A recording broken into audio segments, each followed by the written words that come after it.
సంఘటన జరిగినప్పటి నుంచి ఎవరికి అసలు నిద్ర పట్టేట్టుగా కూడా లేదు. చాలా అమానుషంగా ప్రవర్తించారు. ఖచ్చితంగా దీనికి న్యాయం జరగాలని కోరుకుంటున్నాము. ఇది బయటికి వచ్చింది, బయటికి రాని ఎన్నో సంఘటనలు ఉన్నాయి.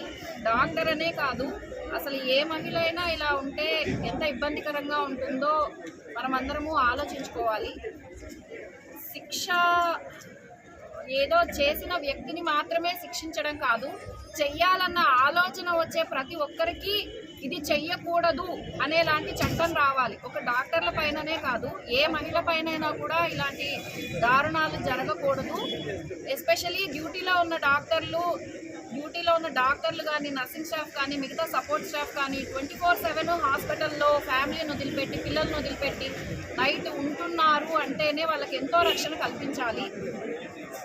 తప్పు చేసిన వ్యక్తిని శిక్షించడంతో పాటు తప్పు చెయ్యాలన్న ఆలోచనే రాకుండా జరిగేలాంటి చట్టాలు రావాలని కోరుకుంటున్నాం.